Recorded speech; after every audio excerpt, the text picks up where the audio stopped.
വളരെയധികം തിരക്കുള്ള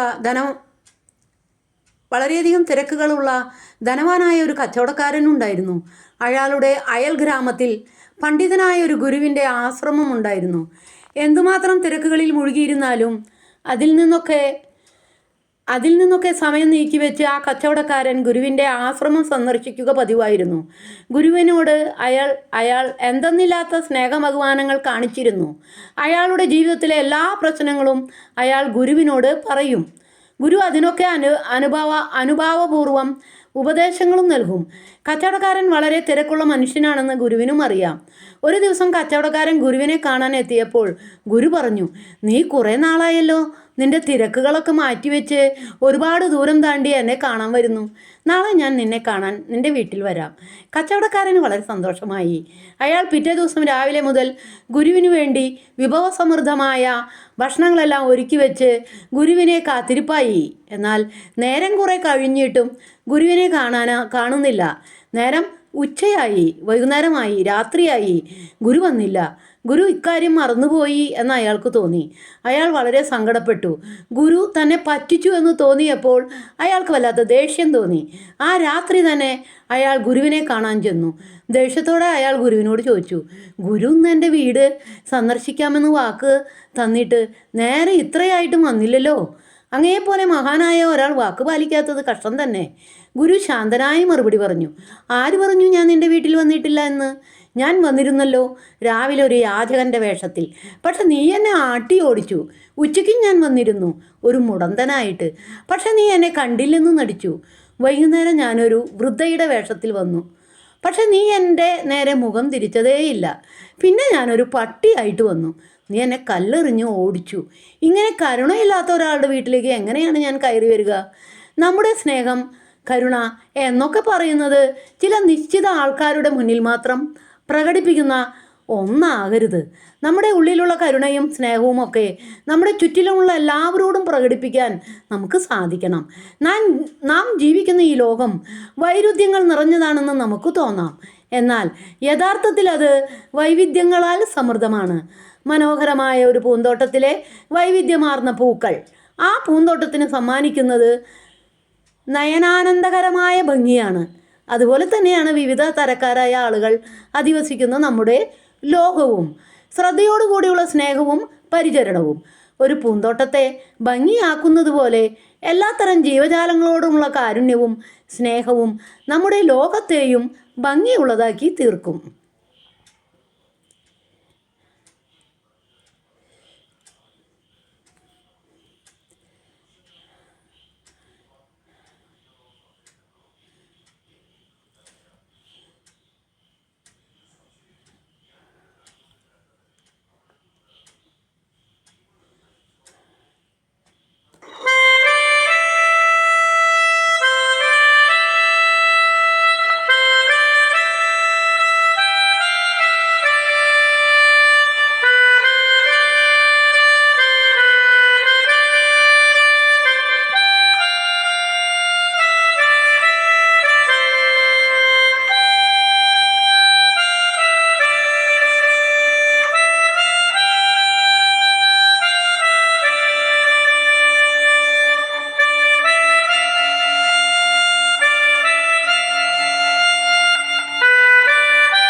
കാലഘട്ടത്തിൽ ഇംഗ്ലീഷ് പഠിക്കുന്നതും ഇംഗ്ലീഷ്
പരന്നകന്നോരു പൈങ്കിളി മലർകിളി.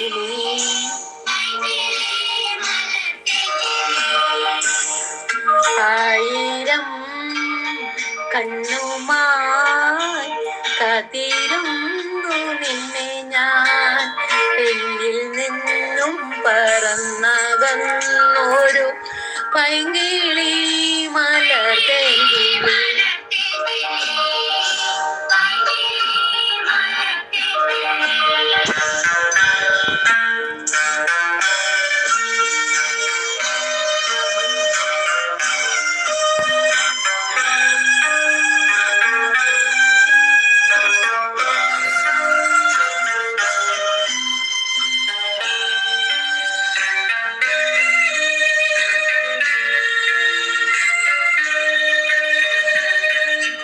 മഞ്ഞു വീണതറിഞ്ഞില്ല, വെയിൽ വന്നു പോയതറിഞ്ഞില്ല. മഞ്ഞു വീണതറിഞ്ഞില്ല,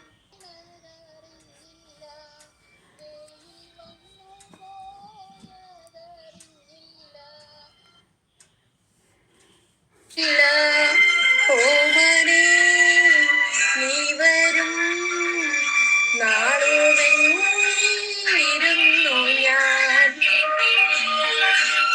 വന്നു നീ വന്നു നിന്നു നീ എൻ്റെ ജന്മസാഫല്യമേ. വന്നു നീ വന്നു നിന്നു നീ എൻ്റെ ജന്മസാഫല്യമേ.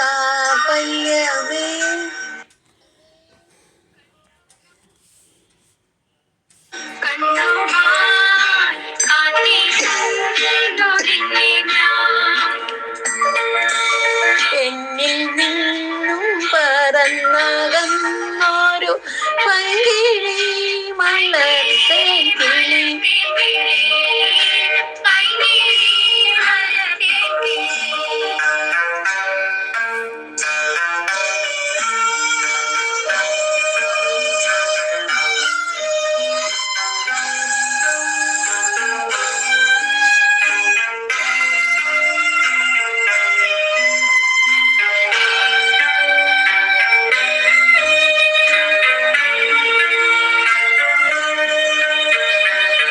തെന്നലും മകളെകിയോ, കുഞ്ഞു തുമ്പി തമ്പുരുമീട്ടിയോ,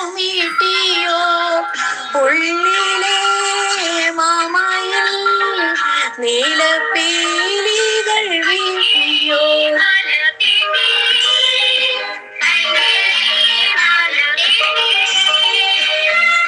തെന്നലും മകളെകിയോ, കുഞ്ഞു തുമ്പി തമ്പുരുമീട്ടിയോ, ഉള്ളിലെ മാമയിൽ നീലപ്പീലികൾ വീശിയോ.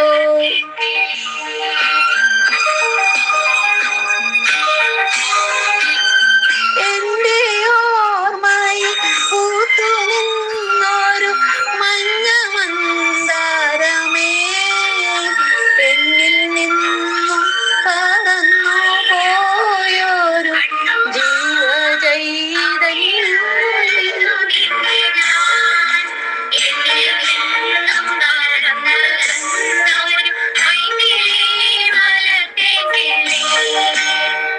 പൈങ്കിളി മലർകിളി, പൈങ്കിളി മലർകിളി.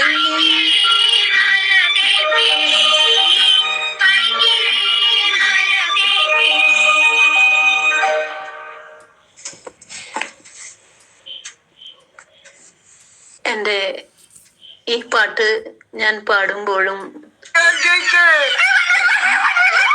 കേൾക്കുമ്പോഴും ഞാൻ എൻ്റെ വൈദികനാവാൻ സാധിക്കാതെ മരിച്ചുപോയ എൻ്റെ അങ്കിളിനെ എനിക്ക് ഓർമ്മ വരും.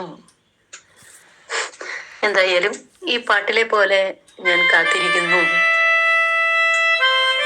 എന്നെങ്കിലും എൻ്റെ അടുത്ത് വരും എൻ്റെ അങ്കിൾ.